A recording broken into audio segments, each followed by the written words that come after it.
Park Maniac, Brazil's Ted Bundy who terrorized São Paulo. Disclaimer regarding sensitive details. In this video, certain details and language about the crimes committed have been omitted or carefully rephrased.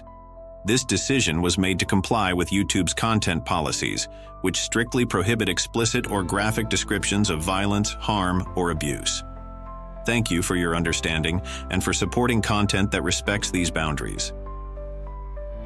Welcome to São Paulo, the beating heart of Brazil's economy. A sprawling metropolis often compared to New York City for its towering skyline and relentless pace. But hidden within this city's hustle and bustle lies Parque do Estado, a vast green space where the unthinkable happened. Between January and March of 1998, a predator stalked its paths, luring young women with promises of fame and fortune. His name was Francisco de Assis Pereira, a man who would go down in history as the Park Maniac. His crimes shocked Brazil, earning him comparisons to the infamous Ted Bundy. But what truly sets Francisco apart is the darkness of his methods, his manipulation, and the terror he left behind. Get ready to uncover the haunting story of the Park Maniac. Let's set the stage. São Paulo is a city of over 12 million people, Brazil's largest metropolis, and a hub of culture, finance, and opportunity. Known for its iconic Paulista Avenue, luxurious neighborhoods, and bustling financial district, it's also home to sprawling parks and green spaces where residents seek refuge from the chaos of city life. One such park, Parque do Estado, became the hunting ground for one of Brazil's most notorious criminals. This juxtaposition between urban sophistication and natural beauty mirrors the stark contrast of Francisco de Assis Pereira, a man who appeared charming but concealed a monstrous darkness. Francisco wasn't the type of person you'd associate with danger.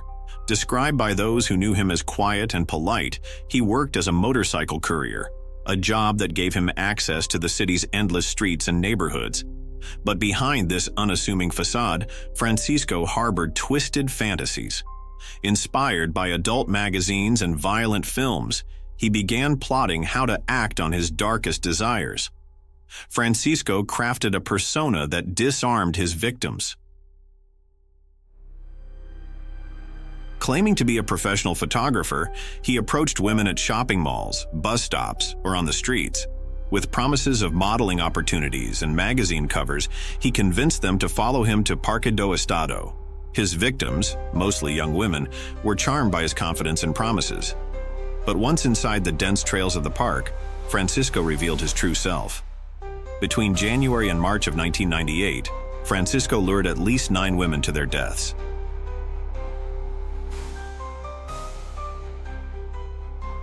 Each crime followed a chilling pattern. After isolating his victims deep within the park, he attacked. His cruelty knew no bounds.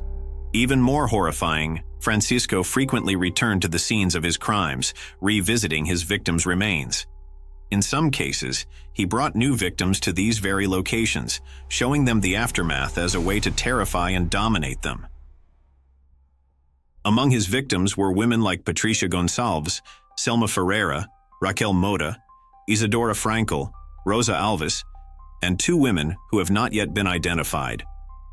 Each was full of dreams and aspirations, cut short by a man who thrived on manipulation and control. Francisco's crimes were not just about violence, they were about power, a dark obsession with instilling fear and dominance. As young women began disappearing, São Paulo's police force faced mounting pressure. Families of the missing were relentless, demanding answers. A survivor who narrowly escaped Francisco's clutches provided crucial details. She described his approach, his false promises, and his behavior. Using their accounts, authorities created a composite sketch that soon spread across São Paulo. The police discovered chilling patterns. Francisco carefully targeted women he believed wouldn't be missed, those who lived alone or worked long hours. His knowledge of the city's layout allowed him to strike in isolated areas and vanish without a trace. But his downfall began when investigators linked him to the park. Witnesses reported seeing him enter with women who were never seen again, The mounting evidence led to a nationwide manhunt. Realizing he was cornered, Francisco fled São Paulo, attempting to evade justice. After weeks on the run, Francisco was finally arrested in the southern state of Rio Grande do Sul.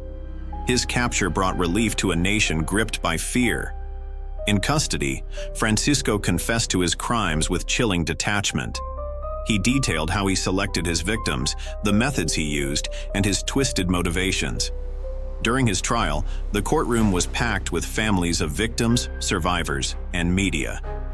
Francisco's cold demeanor shocked those present. He showed little remorse, instead painting himself as a victim of his own desires. The judge, however, saw through his manipulations. Francisco was sentenced to over 120 years in prison. Unfortunately, according to Brazilian justice, Francisco de Assis Pereira will not be able to spend more than 30 years in prison. He will be able to leave prison in 2028. Francisco's crimes left an indelible mark on São Paulo and Brazil. The case highlighted the vulnerability of women in urban spaces and sparked debates about public safety and mental health. To this day, Francisco's name evokes fear and anger, a reminder of how appearances can be deceiving and trust can be weaponized. Much like Ted Bundy, Francisco relied on charm and deception to commit his crimes. But his actions in Parque do Estado revealed a level of cruelty and calculation that placed him among the most terrifying criminals in history. What drives a man like Francisco de Assis Pereira to commit such heinous acts? Could these tragedies have been prevented? Let us know your thoughts in the comments below. Don't forget to like, subscribe, and hit the notification bell for more stories that uncover the darkest corners of humanity. Thank you for watching, and stay safe out there.